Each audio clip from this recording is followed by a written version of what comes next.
الحمد للہ وحدہ لا شریک لہ والصلاة والسلام علی من لا نبی بعدہ وعلی آلہ وصحابہ الذین اوفوا عہدہ۔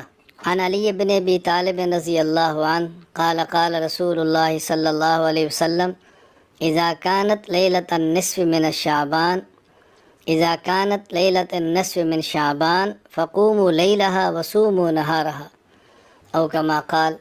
15 شعبان جس کو لیلۃ البراءت اور شب براءت کہا جاتا ہے، احادیث میں شعبان کی اہمیت ہے اس اعتبار سے کہ رسول اکرم صلی اللہ علیہ وسلم رمضان المبارک کے علاوہ سب سے زیادہ جو روزے رکھتے وہ شعبان میں رکھتے تھے۔ اسی طرح رسول اکرم صلی اللہ علیہ وسلم رجب کا چاند نظر آنے پر دعا جب مانگتے تو شعبان کا ذکر بھی فرماتے، اللہم بارک لنا فی رجب و شعبان وبلغنا رمضان، اور رمضان تک اے اللہ ہمیں پہنچا دے۔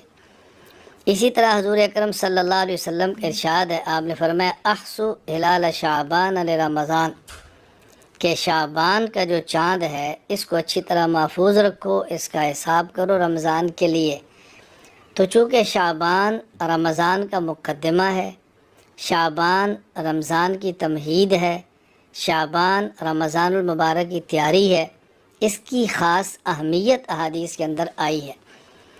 پھر شعبان میں 15 شعبان یعنی 15ویں رات، اس کو لیلۃ البراءت کہا جاتا ہے عربی میں، اور ہمارے اس کو شب براءت کہتے ہیں۔ یعنی یہ وہ رات ہے کہ جس میں اللہ تعالیٰ خصوصیت سے توبہ قبول فرماتے ہیں، لوگوں گناہوں کو معاف فرماتے ہیں، اللہ تعالیٰ رحمت عطا فرماتے ہیں اس رات کو۔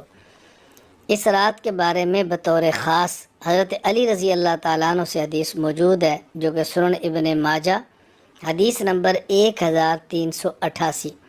اسی طرح امام بہقی شعب الایمان جلد 3 صفحہ 378 پر روایت موجود ہے کہ حضرت علی رضی اللہ تعالیٰ نے فرمایا کہ رسول اکرم صلی اللہ علیہ وسلم نے ارشاد فرمایا، اذا كانت لیلۃ النصف من شعبان، جب شعبان کی درمیانی آدھے شعبان کی بعد رات ہو یعنی 15ویں شب، فقوموا لیلہا، تو اس رات کو قیام کرو، وصوموا نہارہا، اور دن کا روزہ رکھو۔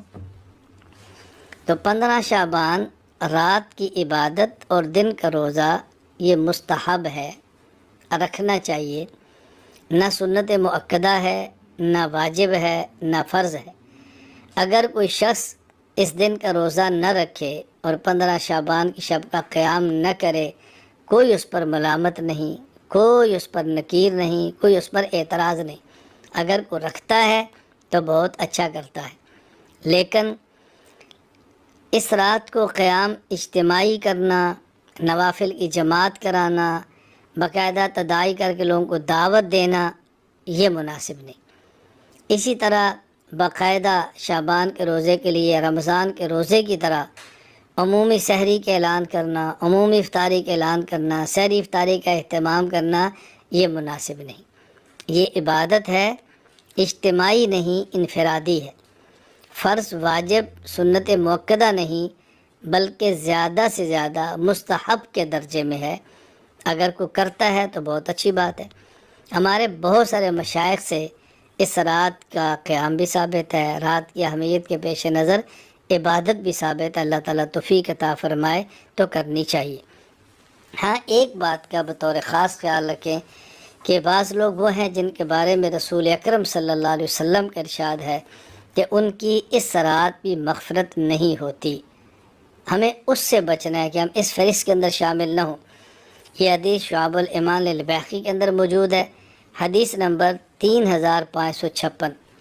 الترغیب والترہیب کے اندر موجود ہے، حدیث نمبر 1547، کہ نبی کریم صلی اللہ علیہ وسلم فرماتے ہیں جبرائیل میرے پاس آئے، اتانی جبرائیل علیہ السلام فقال هذه الليلة لیلۃ النصف من شعبان، یہ شعبان کی درمیانی شب ہے یعنی 15ویں شب ہے، وَلِلَّهِ فِيهَا عُتَقَاءُ مِنَ النَّارِ، بعدد شعور غنم کلب، بنی کلب کی بکریوں کے بالوں کے برابر، یعنی بہت بڑی تعداد میں اللہ تعالیٰ جہنم سے لوگوں کو آزادی کا فیصلہ فرماتے ہیں۔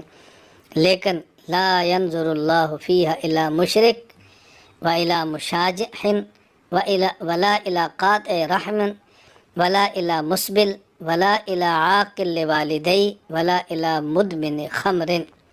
یہ 6 لوگ ایسے ہیں کہ جن کی طرف اللہ تعالیٰ رحمت کی نظر سے نہیں دیکھتے۔ نمبر 1 مشرک، نمبر 2 کینہ رکھنے والا، نمبر 2 رشتہ داروں سے تعلقات کو ختم کرنے والا، نمبر 4 شلوار ٹخنوں سے نیچے رکھنے والا، نمبر 5 والدین کی نافرمانی کرنے والا، نمبر 6 شراب کا عادی۔ اللہ تعالی ہماری حفاظت فرمائے۔ کس قدر افسوس کی بات ہے، کس قدر دکھ کی بات ہے، محرومی کی بات ہے کہ اس رات بھی انسان اللہ تعالیٰ کی نظر رحمت سے محروم ہو جائے اور انسان کی مغفرت نہ ہو سکے۔ اس لیے ہمیں اہتمام کرنا ہے، ہم شرک سے توبہ کریں، کینے اور بغض سے توبہ کریں، قطع تعلق سے توبہ کریں، شلوار ٹخنے نیچے رکھنے سے توبہ کریں، والدین کی نافرمانی کرنے سے توبہ کریں، شراب پینے سے توبہ کریں۔ اگر کوئی شخص اس گناہ کے اندر ملوث ہے توبہ کر لے، آئندہ اس گناہ کو نہ کرنے کا فیصلہ کر لے، سچی پکی توبہ کرے۔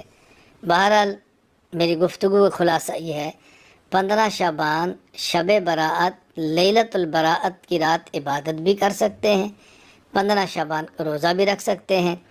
نہ تو اجتماعی عبادات کا اہتمام کریں، اجتماعی کا معنی کہ باقاعدہ اعلان کریں، تداعی کریں، اشتہار چھپا کے جمع کریں، انفرادی عبادت ہے۔ ہاں اگر اتفاقاً کچھ لوگ جمع ہو گئے ہیں، آپ نے تلاوت بیٹھ کے کر لی ہے، ذکر کر لیا ہے، اللہ کا نام لے لیا ہے، بیان ہو گیا ہے، سن لے، تو اس میں کوئی حرج نہیں ہے۔ ہاں لوگوں کو جمع کر کے بیان کرنا، سمجھانا، یہ ایک الگ چیز ہے۔ تو عبادت کرنے میں حرج نہیں ہے، مستحب ہے، کرنی چاہیے، لیکن اس کو ضروری نہ سمجھیں، خاص کھانے نہ پکائیں، اور جو عبادت کا اہتمام نہیں کرتا اس کو مجرم نہ سمجھیں، غلط نگاہ سے نہ دیکھیں، اور توبہ کا بہت زیادہ اہتمام کریں۔ اللہ تعالی ہمیں اس رات کا اہتمام، اللہ تعالیٰ اس رات کی عبادت، اس رات کا قیام کرنے کی توفیق دے، اور اللہ تعالیٰ 15 شعبان کے روزے کی توفیق عطا فرمائے۔